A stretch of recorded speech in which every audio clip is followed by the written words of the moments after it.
Donc l'objectif, c'est d'explorer cette fois-ci le sportif, mais avec une cardiopathie. Et donc on va chacun défendre notre point de vue. Pour ma part, ce sera l'écho d'effort, et pour Sylvain me répondra par rapport à la VO2.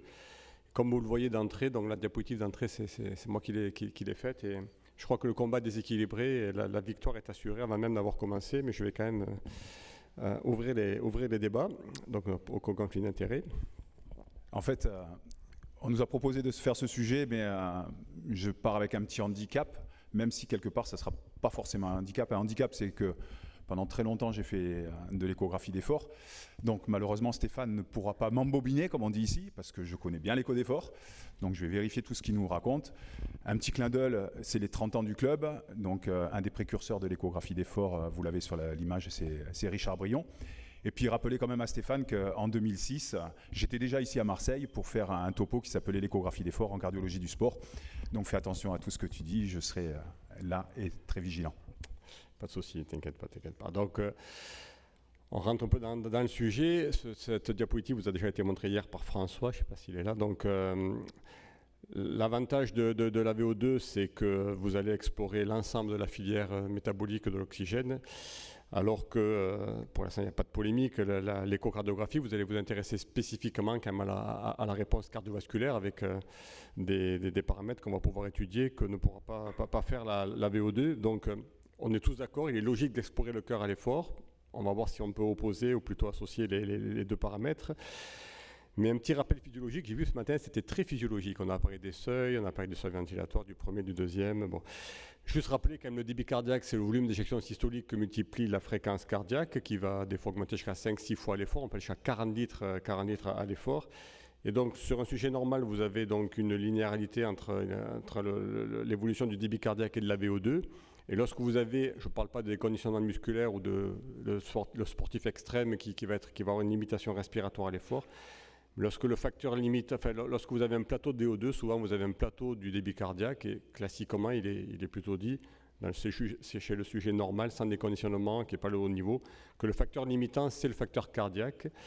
Et donc là, premier avantage de l'écho d'effort, c'est que vous allez pouvoir étudier tous les paramètres échocardiographiques, donc avec des volumes d'éjection systolique, télédiastolique, télésystolique, fraction d'éjection à l'effort, donc directement avoir le débit cardiaque, ce qui n'est pas bien sûr effectuable en VO2, quoi. Ouais, ça c'est bien beau, mais bon, encore une fois, je me suis mis très tard sur la VO2 grâce à certains ateliers qui étaient faits au moment des congrès Cœur et Sport, avec l'expérience de Jean-Claude, de Stéphane et d'autres, de François. Simplement pour rappeler que quand vous faites une échographie d'effort, c'est une table inclinée, point barre. Alors qu'un sportif, ça doit s'explorer, même s'il a une cardiopathie et s'il est asymptomatique, avec un ergomètre adapté à sa spécialité, et que vous pourrez vous utiliser un rameur, un tapis, voire une planche ou un vélo, alors qu'en échographie d'effort, vous allez être quand même limité par la table inclinée. Je voudrais rappeler quand même qu'en échographie d'effort, Stéphane vous l'a dit, vous allez étudier quoi? Vous allez étudier effectivement le volume télédiastolique, télésystolique, éventuellement le Doppler mitral, le Doppler aortique, éventuellement, pour ceux qui veulent faire de la science, le strain, mais ça s'arrête là. Alors qu'on nous l'a montré tout ce matin, avec une épreuve d'effort avec mesure des échanges gazeux, vous aurez le VO2, VCO2, le quotient respiratoire, plus une multitude de paramètres, et ce qui vous permettra, ce qui est important pour un sportif qui a une cardiopathie, même s'il est asymptomatique, d'évaluer ses capacités, ce que vous ne pouvez pas faire uniquement avec l'échographie d'effort. Et on nous l'a bien montré, Laurent nous l'a montré un petit peu, même si le sportif a une cardiopathie qui est asymptomatique, vous allez pouvoir, grâce à cette épreuve d'effort avec mesure des échanges gazeux, définir des zones d'entraînement, définir une stratégie éventuellement pour la compétition, ce que si vous ne faites qu'une échographie d'effort, vous ne pourrez pas faire. Autre chose avec l'épreuve d'effort, c'est ce que nous disait tout à l'heure et ce qu'on a essayé de vous répondre, c'est qu'à partir de votre VO2, si vous avez un sportif sur l'épreuve d'effort au tapis qui dit « Oh, ben moi je voudrais bien faire le marathon en 3 heures » et qu'il a une VMA à 14 et un VO2 à 49, vous pouvez lui dire bah, « T'es gentil, mais va te rhabiller ». Oui, bon, enfin, sportif, la VO2, bon... Alors l'écho d'effort, pour en revenir, donc il vous l'a dit, donc c'est bien parce qu'il a fait le travail en place, c'est déjà un aveu de faiblesse. En fait, tous les paramètres, la fraction d'éjection, flux mitral, il vous l'a dit, mais c'est vrai qu'on y a accès à l'écho d'effort. Vous voyez ici un rugbyman du centre de formation. Et puis tous les paramètres ici, je vous l'ai dit, qui sont uniquement accessibles en échocardiographie, donc on en a déjà un petit peu parlé. Et donc, à mon avis, sincèrement, trêve de plaisanterie, je crois que la VO2 c'est bien, ça vous donnera une évaluation pour votre sportif, mais évaluer un cœur chez d'un sportif qui a une cardiopathie, je ne vois pas comment on peut se passer d'une échographie d'effort. Alors même si ça ne fait pas partie, j'anticipe un petit peu ce qu'il va dire un peu plus tard sur les recommandations, mais je pense que ça n'en fait pas partie parce qu'on n'a pas suffisamment de données dans la littérature et que la VO2 a beaucoup plus d'ancienneté.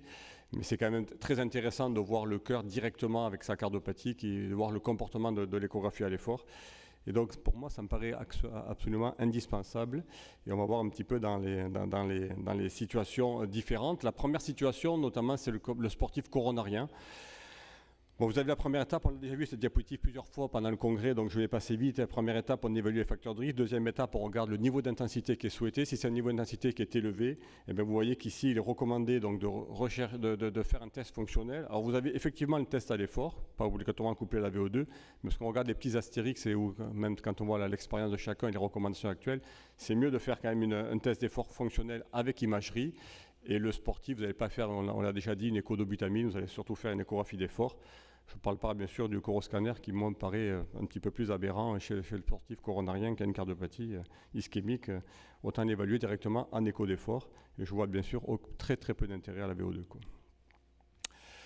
Alors je vous dis ici un exemple d'une écho d'effort. Une écho d'effort, vous avez tous repéré ce que ne pourrait jamais repérer bien sûr la VO2, c'est l'ischémie ici apicale qu'on voit très très bien. Avec, ici je vous le remontre. Avec à la coro une sténose de l'IVA qui vous avez avant et après dilatation. Et donc la possibilité bien sûr de localiser l'ischémie, d'orienter la revascularisation. Et là je pense qu'on peut passer à la suite directement. Non, Sylvain, tu n'as rien à dire là? Juste rappeler, et c'est bien gentil, il dit effectivement pour évaluer l'ischémie, faire une échographie d'effort. Sincèrement, si on regarde un petit peu les anciennes publications sur la sensibilité, la spécificité, vous voyez que déjà, il y avait beaucoup plus d'études pour les CG d'effort que pour l'échographie. Et encore, ça, c'était des sujets de la population générale. Je ne suis pas sûr et certain que la sensibilité, la spécificité de l'échographie d'effort chez les athlètes soit la même que dans la population générale. Ça, c'est le premier point. Deuxième point, il faut savoir des fois lire entre les lignes. Et quand on regarde les recommandations, il est bien spécifié, et l'Astérix était passé un petit peu vite dessus, c'est qu'on peut envisager un test fonctionnel, une échographie d'effort ou un scanner coronaire, si le test d'effort est douteux ou si il est ininterprétable, par exemple dans le cas d'un bloc de branche gauche. J'ai retrouvé un vieux papier de Dany Marcadet il y a quelques années qui se posait la question, peut-on interpréter un test sous-maximal? Et on le sait bien, en échographie d'effort, quand vous pédalez avec un bras comme ça, vous ne pourrez pas monter à la même puissance et à la même fréquence cardiaque que sur un vélo ou sur un tapis, donc sur un autre ergomètre. Et on a quand même tous dans notre population des sportifs chez qui on voit apparaître les signes d'ischémie sur le dernier palier quand ils sont vraiment à leur fréquence max, voire supramaximale si on se réfère à la FMT. Deuxième chose, un article, alors Stéphane Emazo, parce que c'est lui qui me l'a passé, si on ne fait pas un test maximal, si on s'arrête à 85%, et ça c'est aussi un message en dehors de l'échographie d'effort, c'est que dans notre pratique de tous les jours, quand on explore un sportif, c'est une épreuve d'effort jusqu'à épuisement. Le sportif n'est plus capable de pédaler et on ne s'arrête pas à 85% de FMT parce qu'avec ça, on laisse passer presque la moitié des anomalies de la repolarisation et pratiquement un tiers des anomalies cardiaques à l'effort. C'est vrai que pédaler sur une table d'effort c'est compliqué, et pédaler avec un masque qui vous écrase la moitié du visage, c'est très simple, c'est beaucoup plus physiologique et je suis tout à fait d'accord avec toi. Deuxième exemple qui se passe aussi de commentaires, c'est le sportif valvulaire. Bon, voilà, je vous mets ici une sténose aortique, évaluation du gradient à l'effort, c'est en VO2, tu fais comment? Non, je ne sais pas trop. La fuite mitrale aussi, l'évaluation de la fuite mitrale à l'effort, évaluation des pressions droites. Et les pressions droites, on peut les évaluer en VO2? Non, je ne crois pas. Et pour la fuite aortique également, la réponse ventriculaire, la réserve de fraction d'éjection, je pense que là aussi on a une grosse limitation. Donc, autant la cardiopathie ischémique, la question ne se posait pas, autant sur la valvulopathie, elle ne se pose pas non plus. Donc il y a vraiment une large supériorité de l'écho d'effort. Dans tous ces exemples, Si la suite, vous pouvez passer, en fait, voilà, tu m'as... Non. Donc, on regarde, nous, l'évolution de la fraction d'éjection, l'évolution des valvulopathies, l'évolution des gradients, des pressions. Donc, ça, c'est des paramètres assez facilement accessibles. Là aussi, donc, dans les recommandations, on les attend, ça a été mis puis retiré. Alors, je pense que là aussi, ça manque de preuves par défaut de puissance statistique sur nos études. Mais je suis intimement convaincu qu'on a un vrai intérêt à utiliser l'écho d'effort dans les valvulopathies. Ouais, bon, il a dit lui-même, hein, l'échographie d'effort a été retirée de recommandations dans les valvulopathies, dans la population générale, en particulier dans le rétrécissement aortique. Moi, j'y croyais beaucoup, puis ça a été retiré. On attend les prochaines recommandations. Simplement, qu'est-ce qu'on fait avec l'épreuve d'effort avec la VO2? On ne peut rien faire sur le valvulaire, c'est pas vrai. Tu vois, Gérard, il a 63 ans, il a un rack serré, je l'avais montré à Pau et ça avait fait un peu débat. Cycliste, en fait, quand on regarde son épreuve d'effort, si on cède à la fois de l'allure de son pouls d'oxygène, de son VO2 par rapport à la puissance développée, et surtout, ce qu'on fait moins bien peut-être en échographie d'effort, si on surveille sa pression artérielle, en plus de l'électrocardiogramme, quand on voit que sa pression artérielle commence à plafonner avec l'effort, on sait que son rétrécissement aortique est serré et on sait qu'on va probablement l'amener à la chirurgie et on n'aura pas besoin de l'échographie d'effort pour l'évaluer et l'amener à la chirurgie. Bon, juste au passage à l'écho d'effort. Ah bah regarde, tiens. Tu as parlé que du RA, mais moi je vais te parler de la valvulopathie mitrale. À l'écho d'effort, on prend aussi la tension artérielle, je crois, juste une petite précision. Il a parlé que du RA parce qu'il avait peur sur l'IM. L'IM à l'écho d'effort, surtout l'IM fonctionnel ou l'IM non ischémique. L'épreuve d'effort, ben, pareil, hein, vous avez ici Nicolas qui a une IM. Alors, ça il m'a piégé. Non, une IM, donc je vous ai mis juste le VG, hein, parce que vous voyez, donc, il a sa valvulopathie mitrale avec son prolapsus, il a un VG qui est dilaté, il s'entraîne régulièrement, et quand on voit le VG dilaté, et quand on voit la puissance et le VO2, et son pouls d'oxygène, on sait très bien, avec ces données-là, de l'échographie de repos et des données de la VO2, que probablement son IM est sévère et qu'elle le limite, même s'il est asymptomatique, et qu'il va falloir l'amener également aussi éventuellement à la réparation. On n'a pas besoin de l'échographie d'effort pour mettre, on lui a fait quand même pour compléter. Donc je ne suis pas anti, puisque j'en ai fait pendant des années, mais on passe d'abord par cette étape-là, et quand on lui a fait l'échographie d'effort, effectivement, dès les 2-3 premiers paliers, commençait à apparaître une HTAP d'effort, donc il a été amené à la réparation avant de reprendre le sport. Donc, pas complètement contre, mais peut-être après l'épreuve d'effort avec VO2. Ouais, enfin, je vois que tu as quand même mis une image d'échographie, quoi.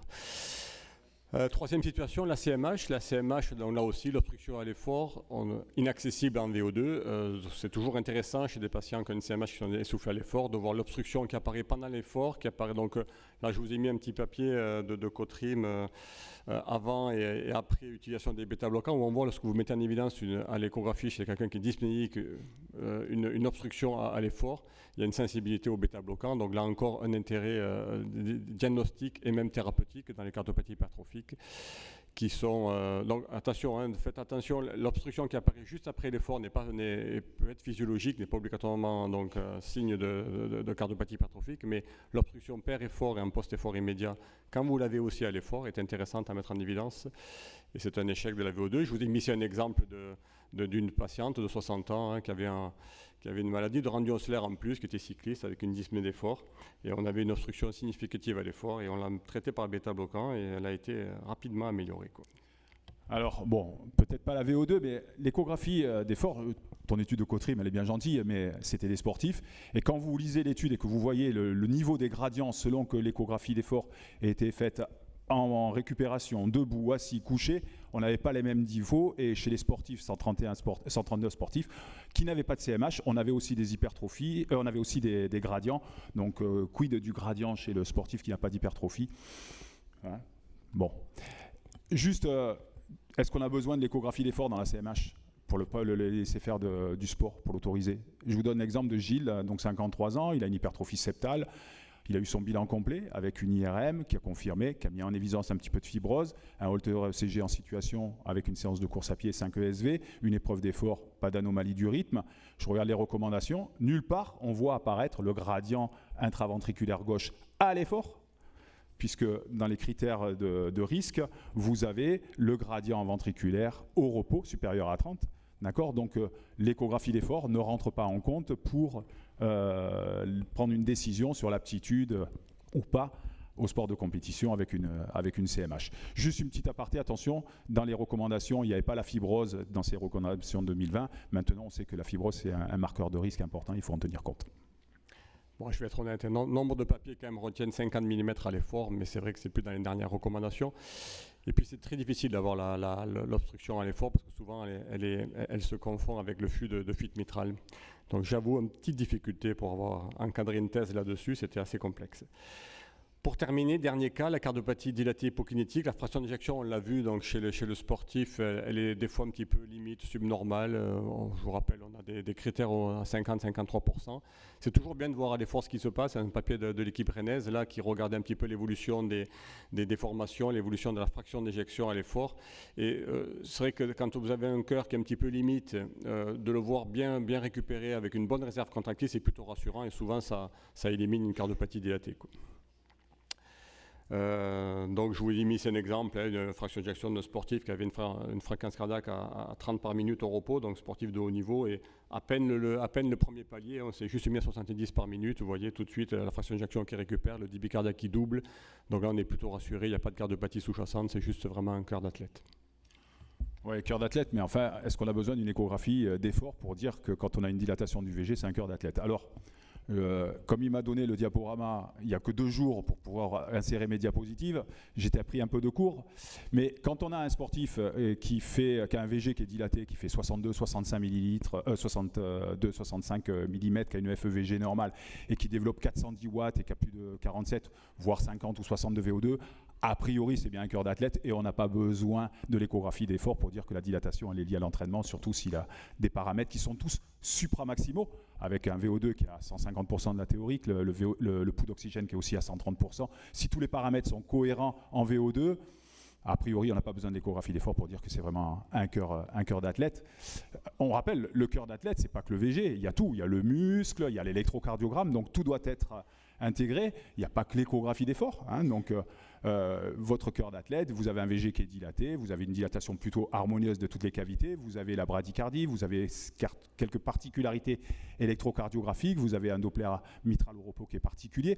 Donc on a plein de paramètres et surtout c'est des gens qui sont asymptomatiques, qui sont performants avec des données cohérentes entre l'échographie de repos, l'électrocardiogramme et l'épreuve d'effort avec mesure des échanges gazeux. Donc vous n'avez pas forcément besoin de l'échographie d'effort. Bon, j'avoue que là, sur ce point-là, je suis plutôt d'accord quand même. Donc en pratique, bon, je sais qu'il y a quelques Parisiens ici, donc on est en conclusion. J'ai vu tout à l'heure Laurent Usan. Donc l'écho d'effort, quand même, quand vous avez un sportif avec cardiopathie, ça va droit au but, petit clin d'œil. Alors qu'avec la VO2, je pense que vous n'êtes vraiment pas sûr de gagner, quoi. Certains y verront un petit message subliminal. Et oui, déjà une trentaine d'années que Marcel, parce qu'on a quand même un point commun tous les deux, c'est qu'on est plutôt quand même supporters de l'OM. Donc l'écho d'effort, pour conclure, c'est une exploration qui est plus proche de la physiologie. C'est vrai, on regarde l'adaptation notamment et l'évolution hémodynamique de votre cœur. On peut évaluer les flux valvulaires, les pressions pulmonaires, les volumes ventriculaires, tous les gradients, donc c'est très intéressant. On va finir quand même sur une note parce qu'on n'est pas spécialement, quand même, vous l'avez bien compris, en opposition et que peut-être que la solution serait de faire des échos d'effort couplés à la VO2. Je sais que certains ici le font, c'est assez complexe à mettre en place. Il faut avoir, au niveau logistique, c'est pas simple. Nous, la VO2 dans la clinique est pas au même endroit que l'écho d'effort, donc c'est compliqué de le faire. J'en ai jamais fait personnellement, quoi. Mais sûrement que ça peut être une piste. Voilà, juste Stéphane, je te rappelle que la photo que tu as mise en bas, c'était il y a une dizaine d'années, c'était nous qui avions fait une échographie d'effort, en plus couplée avec un altimètre pour faire une échographie d'effort à 4000 mètres d'altitude.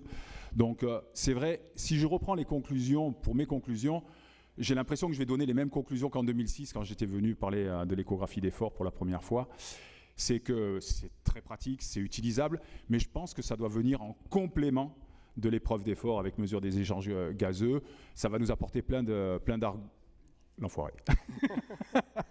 Ouais, jusqu'au bout, il a trafiqué les diapos.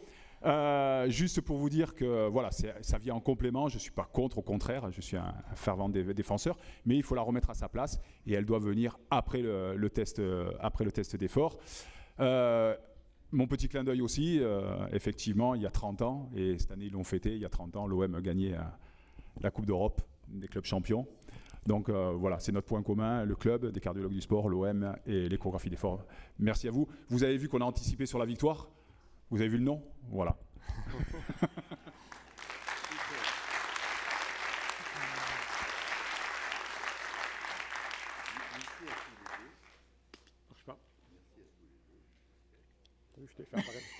Oui, moi je voulais juste... Est-ce qu'il y a des questions dans la salle avant qu'on ne conclue cette session? Non?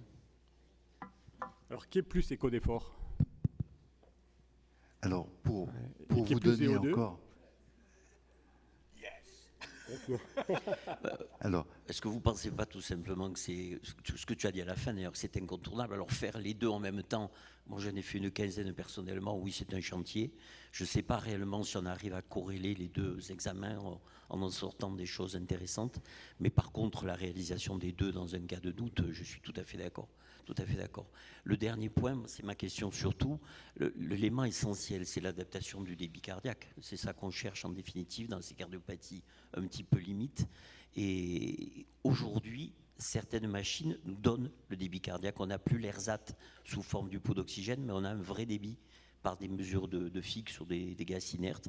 C'est peut-être une solution intéressante pour dire à quelqu'un ton débit plafonne, donc on est en cardiopathie. Est-ce que tu en as l'expérience ou pas?